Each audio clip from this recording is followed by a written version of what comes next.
On September 25, 1789, Congress approved a list of proposed amendments to the newly ratified Constitution. The second item on that list was 27 words long. It read, "A well-regulated militia, being necessary to the security of a free state, the right of the people to keep and bear arms shall not be infringed." Those 27 words have been argued over for more than 2 centuries. To understand what they meant when they were written, we have to step back to 1791, when the states ratified the Bill of Rights. The United States was barely a decade old. There was no federal police force, no national military to speak of.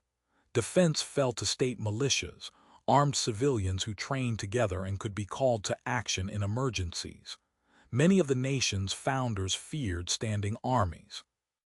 They'd seen how European monarchs used professional soldiers to consolidate power and suppress dissent. The militia, by contrast, represented armed citizens protecting their own communities. In this context, the Second Amendment was written.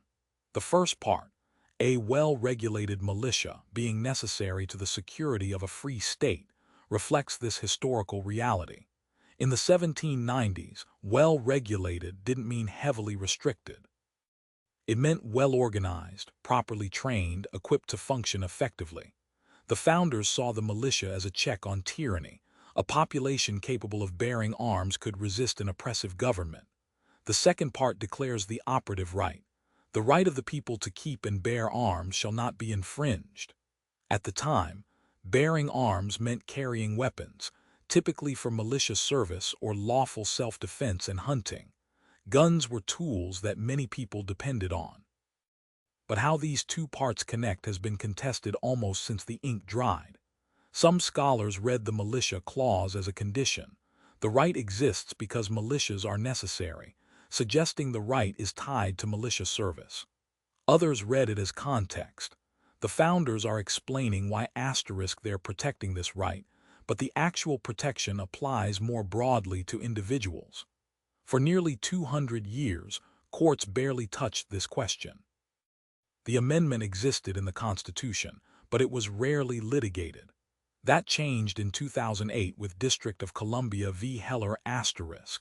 The Supreme Court ruled, for the first time, that the Second Amendment protects an individual right to possess firearms for lawful purposes like self-defense in the home. But even this landmark decision didn't settle everything. What counts as a lawful regulation? Can a state ban certain weapons? What about background checks or magazine limits? These questions continue through the courts today. Circuit courts split on specifics. Legislatures pass new regulations. Constitutional scholars continue interpreting the same 27 words in fundamentally different ways.